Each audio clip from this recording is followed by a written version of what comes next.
Assalamualaikum warahmatullahi wabarakatuh. Bismillahirrahmanirrahim. Qultu qadiyatul ifki masyhuratun madhkuratun fi suratin nur. Kasus fitnah kepada Siti Aisyah itu masyhuratun, sangat terkenal. Madhkuratun fi suratin nur, tercantum dalam surat An-Nur. Tawalla syarhuha ahlu zahir. Lalu akhirnya ahlu zahir, ulama zahir maksud saya, itu mencoba untuk mensyarah, mengurai, menginterpretasikan surat An-Nur tadi. Illa anna zahira kalami Syekh radhiyallahu anhu, tetapi zahirul kalam Syekh ini, ya, penjelasan Syekh di sini secara lahirnya annal qaila laha huwa abuha, yang mengatakan itu adalah bapaknya Abu Bakar. Wallazi fi sahih, sedangkan menurut cerita yang ada di kitab Sahih Bukhari, annalladzi qala laha uskuri Rasulullah sallallahu alaihi wasallam, bahwa yang mengatakan kepada Aisyah bersyukurlah kepada Rasulullah, yang mengatakan itu adalah ibunya, hiya ummuha, bukan bapaknya. Wa fi riwayatin faqalat li ummi lamma nuzilat bara'ati minas sama. Dalam satu riwayat dikatakan faqalat li ummi, ibuku berkata kepadaku, lamma nuzilat bara'ati, ketika telah turun putusan pembebasanku, minas samai, dari langit, qumi ila Rasulillahi sallallahu alaihi wasallam. Dia mengatakan, ibunya kepada Aisyah, sana, pergilah, temuilah Rasulullah. Fakultu, lalu saya jawab, wallahi la aqumu ilaihi, tidak, demi Tuhan aku tidak akan menemuinya. Wala ashkuru ilallah, dan aku tidak bersyukur kecuali kepada Allah, bahwa aku bersyukur hanya kepada Allah saja. Itu bahasa Indonesianya. Wa yumkinul jawab bi anna dzalika waqa'a bi isyarati abiha, dan mungkin bisa dijawab di sini, perbedaan riwayat ini bisa dipadukan dengan tidak usah menyatakan mana yang salah mana yang benar. Bi anna dzalika waqa'a, bahwa ibunya Siti Aisyah menyuruh Aisyah suruh menghadap Rasulullah itu adalah bi isyarati abiha, disuruh oleh bapaknya, gitu.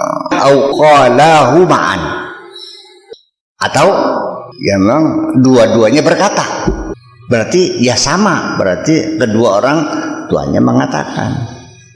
Au sukutuhu, atau juga ibu bapaknya ngomong bareng-bareng, atau yang ngomong ibunya, bapaknya diem. Karena wifakun, dengan adanya diem berarti dia juga menyetujui, ya berarti sama itu persoalannya. Wallahu ta'ala a'lam, Allah yang maha mengetahui. Semadzakar jawab an imtina'iha min syukril wasitati, kemudian disebutkan jawaban tentang mengapa Aisyah menolak untuk bersyukur kepada perantara. Pengennya langsung saja, la ashkuru illallah. Dallaha Abu Bakrin alal maqamil akmali.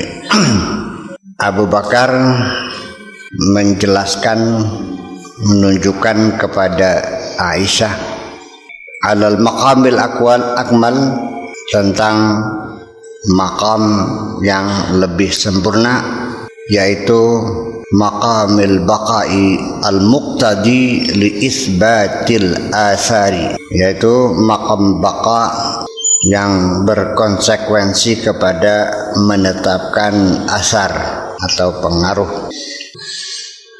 Saya kira kita mengucapkan bersyukur, bahasa sininya berterima kasih, thanks a lot atau merci beaucoup, terima kasih banyak, usuhun, nuhun, itu bahasa seperti itu. Itu berlaku kepada Allah kita bersyukur, kepada makhluk juga kita bersyukur. Makanya Allah menyuruh kita bersyukur, mensyukuri orang tua, bersyukur kepada ibu bapak. Kepada Allah juga kita bersyukur juga. Tetapi kalau bersyukur kepada manusia sebatas dari tenggorokan ke atas. Tapi kalau bersyukur kepada Allah itu harus dari lubuk hati yang paling dalam sebagai pengakuan bahwa ini adalah pemberian dari Allah. Dan terima kasih kepada orang lain hanya menyampaikan penghargaan bahwa Anda telah bersusah-susah datang ke sini membawa uang buat saya. Itu aja kok. Dari mana uangnya? Dari Allah. Jadi kita berterima kasih kepada orang yang telah menyampaikan rezeki kita dari Allah. Allah memberi rezeki kepada kita melalui perantaraan seseorang. Hatinya digerakkan oleh Allah, orang itu akhirnya sayang kepada kita lalu memberi kita sesuatu. Pemberian orang itu adalah dari Allah, tapi melalui orang itu. Itu dibenarkan secara syariat kita mengucapkan terima kasih. Atau dalam bahasa human relationnya kita harus menghargai jasa orang lain, jasa menghantarkan titipan Allah. Itu sebetulnya titipan Allah gitu, melalui orang. Sekalipun tukang pos itu bukan uang dia menyampaikan kiriman dari anak kita yang ada di Arab Saudi. Tetapi ketika dia menyerahkan uang kepada kita, ya kita secara manusiawi ya harus mengatakan terima kasih dong. Tetapi di sini ketika orang kaya bersedekah lalu diberikan kepada kita, memberikan bantuan, kan beda dengan tukang pos. Kalau tukang pos kan dia tidak merasa bukan uang dia menyampaikan titipan. Tapi orang kaya kan umumnya tidak merasa itu titipan Allah, uang dari dirinya. Sehingga dia menuntut supaya orang yang diberi itu juga menghargai jasanya, kan seperti itu.